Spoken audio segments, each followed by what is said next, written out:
Hello and welcome to उन्नति IAS.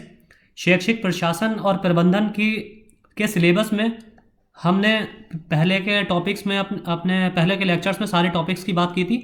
आज के लेक्चर में हम अभी रिसेंटली एजुकेशन की फील्ड में जितने भी डेवलपमेंट्स हुए हैं, स्पेशली जो पोर्टल्स बनाए गए हैं गवर्नमेंट के द्वारा एजुकेशन को इन्हेंस करने के लिए, एजुकेशन स्किल्स को इन्हेंस करने के लिए, या फिर एजुकेशन का दूर दराज के बच्चों के लिए, रिमोट एरियाज़ के बच्चों के लिए एक्सेस पहुंचाने के लिए, उनको दूर दराज के बच्चों तक पहुंचाने के लिए जिन जिन पोर्टल्स का इन्वेंशन किया गया है गवर्नमेंट के द्वारा, और साथ ही जो स्कीम्स और प्रोग्राम्स चलाए जा रहे हैं सेंट्रल गवर्नमेंट के द्वारा, हम वो देखेंगे। आज के लेक्चर्स में हम स्पेशली स्कीम्स ही पोर्टल ही कवर करेंगे, ज़्यादातर जो बच्चों के लिए पोर्टल्स चलाए जाते हैं एजुकेशन की फील्ड में। आज के लेक्चर हमारा पोर्टल्स पर फोकस रहेगा। तो पहले शुरू करते हैं हम अपने पहले टॉपिक से। पहला हमारा पोर्टल है स्वयं प्रभा। स्वयं प्रभा 34 डीटीएच चैनलों का एक समूह है जो GSAT-15 उपग्रह का उपयोग करके 24/7 यानी कि 24 घंटे दी जाने वाली सुविधा है, जो उच्च गुणवत्ता वाले शैक्षिक कार्यक्रमों के प्रसारण के लिए समर्पित है।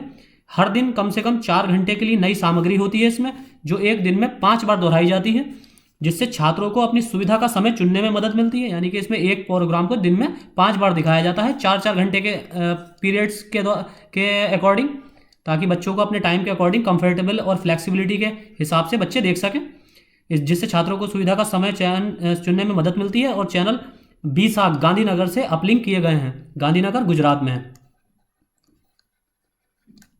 NPTEL, IIT, UGC, CEC, IGNOU, NCERT और NIOS द्वारा सामग्री इसमें प्रदान की जाती है, और ये इनफ्लिबनेट सेंटर वेब पोर्टल का इसका रखरखाव करता है।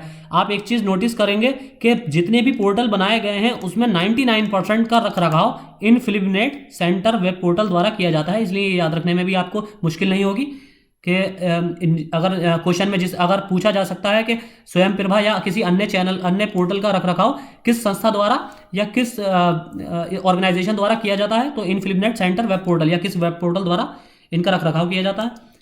आगे है DTH चैनल निम्नलिखित को कवर करेंगे, यानी कि इसमें उच्च शिक्षा के क्षेत्र में किन किन विषयों को कवर किया जाएगा। विभिन्न विषयों जैसे कला, विज्ञान, वाणिज्य, आपका प्रदर्शन कला, सामाजिक विज्ञान, सोशल साइंस, मानविकी, ह्यूमैनिटीज, इंजीनियरिंग, प्रौद्योगिकी, कानून, लॉ, चिकित्सा यानी कि मेडिकल फील्ड, आपकी कृषि, एग्रीकल्चर फील्ड आदि सभी पाठ्यक्रमों के बाद स्नातकोत्तर और अंडर ग्रेजुएट स्तर पर पाठ्यक्रम आधारित सामग्री उपलब्ध कराई जाएगी, जो कि MOOCs MOOCs massive open online course पाठ्यक्रमों की पेशकश के लिए विकसित किए जा रहे मंच स्वयं के माध्यम से अपनी विस्तृत पेशकश में प्रमाणन तैयार करेगा।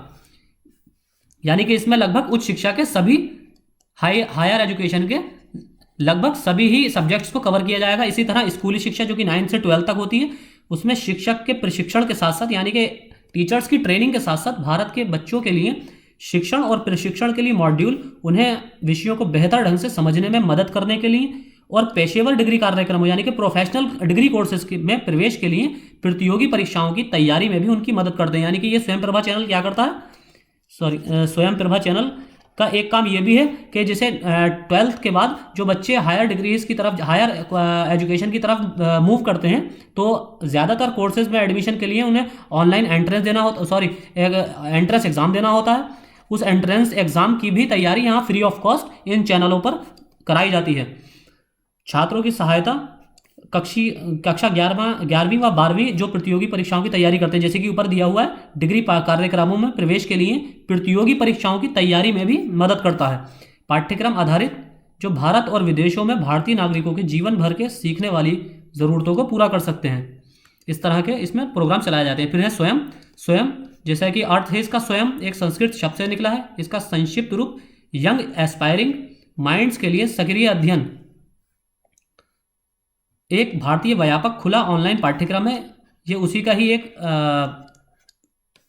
टाइप कह लीजिए, स्वयं प्रभा का ही एक टाइप है।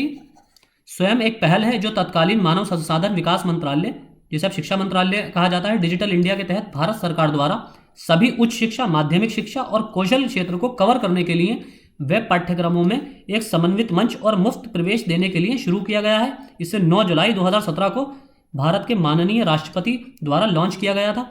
इन पोर्टल्स में आप ज़्यादातर जो स्कीम्स, मैं अगले लेक्चर में स्कीम्स मैं कवर करूंगा सारी, तो उसमें आपको 3 चीज़ें याद रखनी होंगी, और इसमें भी आपको ब्रॉडली 3 या 4 टॉपिक कवर करने हैं इसमें पॉइंट्स। एक कि ये किस यूज़ में है, इसका एम क्या है, इसको कब बनाया गया था, किस मिनिस्ट्री के अंतर्गत आता है। तो बस ये 3 या 4 टॉपिक आपको पॉइंट्स कवर करने हैं। जहाँ जहाँ मिनिस्ट्री होगी, वैसे मिनिस्ट्री हो तो ज़्यादातर इसमें मिनिस्ट्री ऑफ एजुकेशन का ही रोल रहेगा ये, लेकिन कहीं कहीं कुछ पोर्टल्स को किसी ऑटोनोमस बॉडी द्वारा या ऑटोनोमस संस्थान जैसे आईआईटी या आईआईएससी के द्वारा भी बनाया गया है, तो वो हमें अलग से याद रखना पड़ेगा। ये सुनिश्चित करने के लिए कि सर्वोत्तम गुणवत्ता वाली सामग्री का उत्पादन और वितरण किया जा रहा है, 9 राष्ट्रीय समन्वयक नियुक्त किए गए हैं। इसमें 9 जो है कोऑर्डिनेटिंग सेंटर्स हैं। पहला है एआईसीटी, जैसे अखिल भारतीय तकनीकी शिक्षा परिषद, all India council of training technical education, NPTEL national programme on technology enhanced learning engineering के लिए, एआईसीटी है स्वयं के और अंतर्राष्ट्रीय पाठ्यक्रमों के लिए। फिर है आपका यूजीसी विश्वविद्यालय अनुदान आयोग गैर तकनीकी स्नातकोत्तर शिक्षा के लिए। फिर है आपका सीईसी शैक्षिक संचार के लिए संघ, कंसोर्टियम जैसे कंसोर्टियम फॉर एजुकेशनल कम्युनिकेशन भी कहते हैं, जैसे अंडर ग्रेजुएट शिक्षा के लिए है। फिर है आपका एनसीईआरटी राष्ट्रीय शैक्षिक अनुसंधान और प्रशिक्षण परिषद, ये स्कूली शिक्षा के लिए है। फिर एनआईओएस राष्ट्रीय मुक्त विश्वविद्यालय शिक्षा संस्थान, ये भी स्कूली शिक्षा के लिए है। ये सारे कोऑर्डिनेट करेंगे इस स्वयं चैनल को, स्वयं पोर्टल को ये सारे 9 कोऑर्डिनेटर्स मिलकर कोऑर्डिनेट करते हैं। फिर IGNOU Indira Gandhi national open university, ये बाहर के छात्रों के लिए, बाहर के छात्र मतलब जो डिस्टेंस से लर्निंग लेते हैं, डिस्टेंस एजुकेशन प्रोवाइड करने के लिए। आईआईएमबी भारतीय प्रबंधन संस्थान Bengaluru, Indian institute of management Bengaluru प्रबंधन अध्ययन के लिए, मैनेजमेंट स्टडीज़ के लिए। फिर एनआईटीटीटीआर राष्ट्रीय तकनीकी शिक्षक प्रशिक्षण और अनुसंधान संस्थान शिक्षक प्रशिक्षण कार्यक्रम के लिए, यानी कि टीचर्स ट्रेनिंग के लिए भी यहाँ पर स्वयं प्रभा पर टेक्निकल एजुकेशन दी जाती है, ट्रेनिंग दी जाती है। स्वयं के माध्यम से दिए गए पाठ्यक्रम शिक्षार्थियों के लिए निःशुल्क उपलब्ध हैं। हालांकि स्वयं प्रमाण पत्र चाहने वाले शिक्षार्थियों को अंतिम प्रस्तावित परीक्षाओं के लिए पंजीकरण करना चाहिए, जो एक शुल्क पर आते हैं और निर्दिष्ट तिथियों पर नामित केंद्रों में व्यक्तिगत रूप से ये प्रदान किए जाते हैं, शामिल होते हैं। तो इसमें आपको एक समझना होगा कि स्वयं पर जो कार्यक्रम चलाए जाते हैं या जो भी कोर्सेज प्रोवाइड किए जाते हैं, उन सबकी आप तैयारी फ्री ऑफ कॉस्ट कर सकते हैं। लेकिन अगर जैसे कोई बच्चा मान लीजिए किसी को डिप्लोमा करना है किसी भी स्ट्रीम से मान लीजिए सिविल इंजीनियरिंग से किसी को डिप्लोमा करना है, तो वो डिप्लोमा की सारी पढ़ाई स्वयं चैनल से कर सकता है, लेकिन उसको सर्टिफिकेट वो फ्री ऑफ कॉस्ट ये पढ़ाई की जाएगी। लेकिन जो अगर उसको सर्टिफिकेट चाहिए होगा तो उसे एक रीजनेबल प्राइस पे मिनिमम वैल्यू पर ये सर्टिफिकेट प्रोवाइड किया जाता है। उसके लिए सर्टिफिकेट जो प्रोवाइड किए जाते हैं उनके चार्जेस रखे जाते हैं, तो सर्टिफिकेट इनके चार्जेबल रहते हैं, बाकी इनकी पढ़ाई सारी फ्री ऑफ कॉस्ट रहती है। प्रमाण पत्र के लिए पात्रता की घोषणा पाठ्यक्रम पृष्ठ पर की जाएगी और शिक्षार्थियों को इस मानदंड के मिलान होने पर ही प्रमाण पत्र मिलेगा। और हाँ, एक चीज़ इसमें यह भी बताई गई है कि जैसे कि सिविल इंजीनियरिंग के लिए मान लीजिए कि किसी सिविल इंजीनियरिंग या किसी भी और कोर्स, मान लीजिए आपको लॉ करना है, एलएलबी करनी है, तो एलएलबी के लिए आपको पता होगा मिनिमम क्वालिफिकेशन बैचलर डिग्री रहती है, बैचलर डिग्री। तो अगर आप फ्री ऑफ कॉस्ट यहाँ पर पढ़ाई करना चाहते हैं एलएलबी की, तो प्रोवाइड तो करा दी जाएगी, लेकिन आप मान लीजिए अब आप सर्टिफिकेट भी चाहते हैं और आप सर्टिफिकेट के लिए फीस भी पे करने को तैयार हैं, तो ये सर्टिफिकेट आपको तभी मिलेगा फीस देने के बाद, जब आपके पास एलएलबी के लिए मिनिमम क्वालिफिकेशन आप एक्वायर कर रखे हैं, यानी कि आप ग्रेजुएट ऑलरेडी हैं, तभी आपको एलएलबी का सर्टिफिकेट पढ़ाई के बाद दिया जा सकता है। ये मैं एक एग्जांपल बता रहा हूँ, एलएलबी के तरह और भी क्वालिफिकेशंस के आपको सर्टिफिकेट उसी बेसिस पे दिए जाएंगे जो उन क्वालिफिकेशंस को रेगुलर कोर्स में करने के लिए मिनिमम क्वालिफिकेशन की जिसकी आवश्यकता होती है, उसी जैसे आपको बीटेक करना है, बीटेक के लिए मिनिमम क्वालिफिकेशन 12th क्लास है। तो अब कोई बच्चा स्वयं पोर्टल से पढ़ना चाहता है और बीटेक करना चाहता है, बीटेक की पढ़ाई पढ़ना चाहता है, तो सारा सिलेबस कवर कर सकता है। लेकिन अगर वो इसके सर्टिफिकेट के लिए अप्लाई करेगा तो उसके पास कम से कम 12th का सर्टिफिकेट ऑलरेडी होना चाहिए, तभी उसको पैसे देकर ये मिल पाएगा बीटेक का सर्टिफिकेट। तो वर्तमान स्वयं मंच को मानव संसाधन विकास मंत्रालय और एनपीटीईएल आईआईटी मद्रास ने गूगल के साथ और परसिस्टेंट सिस्टम लिमिटेड की सहायता से विकसित किया है, यानी कि ये 3 इसमें स्टेक होल्डर शामिल हैं। फिर है आपका आगे राष्ट्रीय academic depository, NAD national academic depository. राष्ट्रीय अकादमिक डिपोजिटरी की दृष्टि सभी शैक्षणिक पुरस्कारों में एक ऑनलाइन स्टोर हाउस प्रदान करने की पहल से पैदा हुई है। राष्ट्रीय अकादमिक डिपोजिटरी सभी शैक्षणिक पुरस्कारों अर्थात डिप्लोमा, डिग्री, मार्कशीट आदि का 24/7 यानी कि 24 घंटे ऑनलाइन स्टोर हाउस है। ये एक तरह से एक स्टोर है जहाँ पर आप यहाँ अपनी सारी डिग्री वगैरह रख सकते हैं डिजिटल फॉर्म में, जो शैक्षणिक संस्थानों, बोर्डों या पात्रता मूल्यांकन निकायों द्वारा विधिवत रूप से डिजिटलीकृत और दर्ज किया जाता है। एनएडी न केवल अकादमिक पुरस्कार की आसान पहुंच और पुनर्प्राप्ति सुनिश्चित करता है, बल्कि इसकी प्रमाणिकता और सुरक्षित भंडारण की पुष्टि और गारंटी भी देता है। राष्ट्रीय शैक्षणिक डिपोजिटरी बिल मूल रूप से 5 सितंबर 2011 को पूर्व मानव संसाधन विकास मंत्री श्री कपिल सिब्बल द्वारा लोकसभा में पेश किया गया था। विधेयक को मानव संसाधन विकास संबंधी स्थायी समिति को भेजा गया, लेकिन 2014 में जैसा आपको पता होगा कि बीजेपी गवर्नमेंट आई थी, उसके बाद ये कानून खत्म हो गया।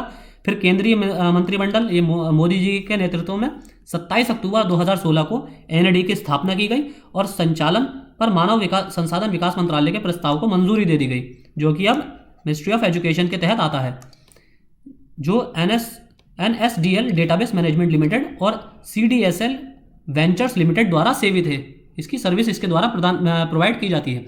फिर आपका भारत का राष्ट्रीय डिजिटल पुस्तकालय, national digital library of India. Bharat का राष्ट्रीय डिजिटल पुस्तकालय शिक्षा मंत्रालय भारत सरकार के अधीन एक परियोजना है। इसका उद्देश्य मेटा डाटा को इकट्ठा करना और उसे समाहित करना है और कई राष्ट्रीय और अंतर्राष्ट्रीय डिजिटल पुस्तकालयों साथ ही अन्य प्रासंगिक स्रोतों से पूर्ण पाठ सूचकांक प्रदान करना है।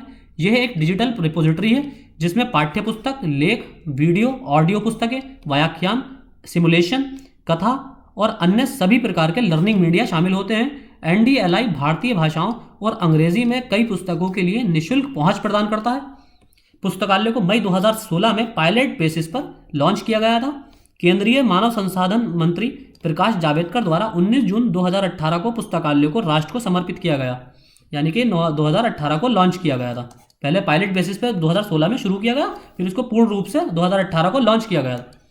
फिर आपका ई शोध सिंधु, ये एक विशेषज्ञ समिति की सिफारिश पर मानव संसाधन विकास मंत्रालय, जिसे अब शिक्षा मंत्रालय के रूप में नाम दिया गया है, ने UGC infonet digital library consortium NLIST और INDEST AICTE कंसोर्टियम नाम से 3 कंसोर्टिया पहल करते हुए ई शोध का गठन किया गया है। ये 3 स्टेक होल्डर इसमें शामिल हैं, यूजीसी और NLIST और AICTE।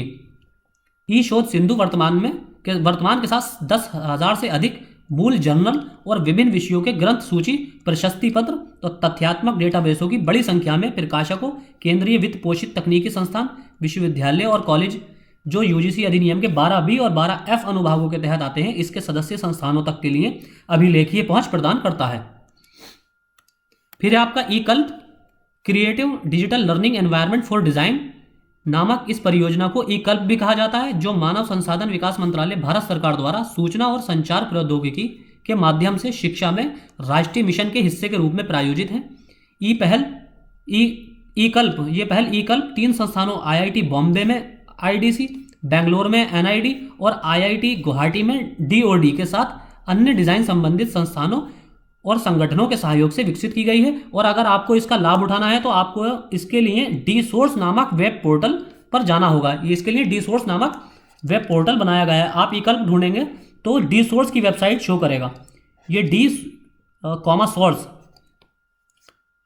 इसका ये वेब पोर्टल का नाम है। इस वेब पोर्टल के थ्रू आप eCulp की सारी डिटेल्स देख सकते हैं। विद्वान, अगला है हमारा पोर्टल विद्वान भारत में शिक्षण और अनुसंधान से जुड़े प्रमुख शैक्षणिक संस्थानों और अन्य विकास और अनुसंधान संगठन में काम करने वाले वैज्ञानिक, शोधकर्ताओं और अन्य संकाय सदस्यों के प्रोफाइल का प्रमुख डेटाबेस है। ये विशेषज्ञ की पृष्ठभूमि, संपर्क, पता, अनुभव, विद्वानों के प्रकाशन, कौशल और उपलब्धियों, शोधकर्ता पहचान आदि के बारे में महत्वपूर्ण जानकारी प्रदान करता है। डेटाबेस को सूचना और पुस्तकालय नेटवर्क केंद्र इनफिलिपनेट द्वारा ICT NME-ICT के माध्यम से शिक्षा पर राष्ट्रीय मिशन से वित्तीय सहायता के साथ विकसित और रखरखाव किया जाता है। निगरानी और मूल्यांकन उद्देश्यों के लिए मंत्रालयों, सरकार के प्रतिष्ठानों द्वारा स्थापित विभिन्न समितियों, कार्यबलों के विशेषज्ञों के पैनल के चयन में डेटाबेस महत्वपूर्ण होता है। फिर है आपका इसके उद्देश्य क्या है? देश में साथ ही भावी सहयोगियों, वित्त पोषण एजेंसियों के नीति निर्माताओं और अनुसंधान विद्वानों के बारे में त्वरित और सुविधाजनक रूप से जानकारी प्रदान करना, लेख, और शोध प्रस्ताव के लिए सहकर्मी समीक्षकों की पहचान करना, चल रहे अनुसंधान परियोजनाओं के लिए संभावित सहयोगी खोजना, उन विशेषज्ञों से सीधे संपर्क स्थापित करना जिनके पास उपयोगकर्ताओं द्वारा आवश्यक विशेषज्ञता है, वैज्ञानिकों के बीच सूचना आदान प्रदान और नेटवर्किंग के अवसर प्रदान करना। फिर है आपका imprint, impacting research innovation and technology. MHRD ने अप्रैल 2015 में एक ज्ञापन जारी कर देश के शीर्ष इंजीनियरिंग संस्थानों को एक विशेष पहल बनाने और भारत पर केंद्रित इंजीनियरिंग चुनौतियों का समाधान करने के लिए कहा। इसमें आईआईटी कानपुर को राष्ट्रीय समन्वयक के रूप में नामित किया गया, नेशनल कोऑर्डिनेटर के रूप में आईआईटी कानपुर को नामित किया गया, ताकि सभी आईआईटी और आईआईएससी को शामिल करने वाली टीम इम्प्रिंट इंडिया का नेतृत्व किया जा सके। मुख्य समन्वयक के रूप में आईआईटी कानपुर ने समुदायों को आकर्षित करने और 11 मई 2015 इंजीनियर्स दिवस पर इस पहल को शुरू करने के लिए वर्कशॉप का आयोजन किया। इम्प्रिंट शिक्षा नीति और अनुसंधान रोडमैप के जुड़वा जनादेश को आगे बढ़ा, यानी कि दोहरे जनादेश को, यहाँ दोहरे ज़्यादा उचित वर्ड है, दोहरे जनादेश को आगे बढ़ाने के लिए इंजीनियरिंग चुनौतियों या लक्ष्य पदों को के रूप में 10 प्रौद्योगिकी डोमेन को परिभाषित किया गया है।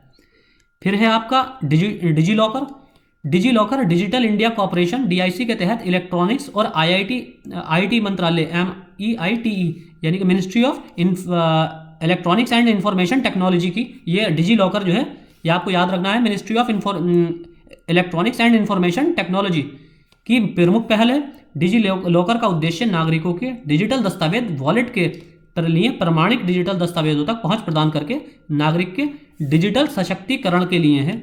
डिजी लॉकर प्रणाली में जारी किए गए दस्तावेजों को सूचना प्रौद्योगिकी नियम 9A के अनुसार मूल भौतिक दस्तावेजों के बराबर माना जाता है, यानी कि ये उसी तरह आपके वैलिड हैं जिस तरह आपके ओरिजिनल डॉक्यूमेंट्स की हार्ड कॉपी वैलिड होती है, उसी तरह ये सॉफ्ट कॉपी डिजी लॉकर पर जो मौजूद होती है सॉफ्ट कॉपी, वो आपकी इसी के इक्विवेलेंट वैलिडिटी रखती है।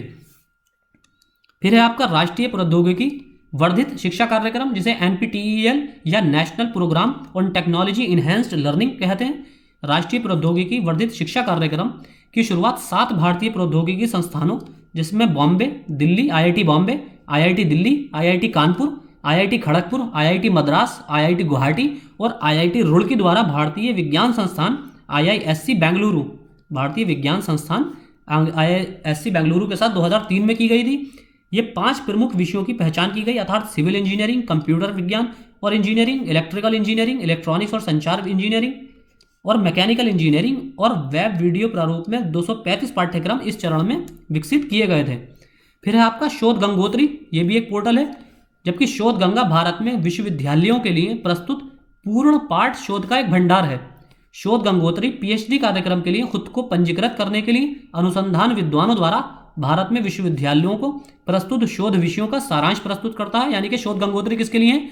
PhD करने वाले विद्यार्थियों के लिए, स्कॉलर्स के लिए। शोध गंगोत्री अब एक जीवंत परियोजना है जो न केवल रिसर्च इन प्रोग्रेस को कवर करती है, बल्कि मेजर माइनर रिसर्च प्रोजेक्ट या पोस्ट डॉक्टरेट फेलोशिप या एमिरेट्स फेलोशिप आदि की भी मेजबानी करती है। यह शब्द शोध संस्कृत से उत्पन्न हुआ है, जिसका मतलब आप अच्छी तरह जानते होंगे अनुसंधान या खोज है। और गंगोत्री, ये भी आप में से बहुत से लोगों को पता होगा, हिमालय के सबसे बड़े ग्लेशियर में से एक है और भारत के पवित्रतम, सबसे लंबी और सबसे बड़ी नदी गंगा की उत्पत्ति का भी स्रोत है गंगोत्री ग्लेशियर। तो आज के लेक्चर में इतना ही।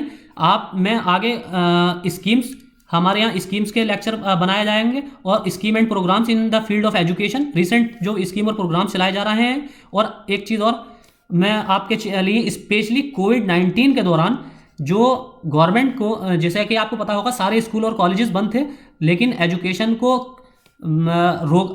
में किसी तरह की बाधा ना आए, किसी तरह का हर्डल ना हो, इसके लिए गवर्नमेंट के द्वारा बहुत ज़्यादा इनिशिएटिव शुरू किए गए थे, जो आप में से शायद कई लोगों को पता भी ना हो और बहुत से चैनल्स पर यूट्यूब पर कराए भी नहीं जा रहे हैं।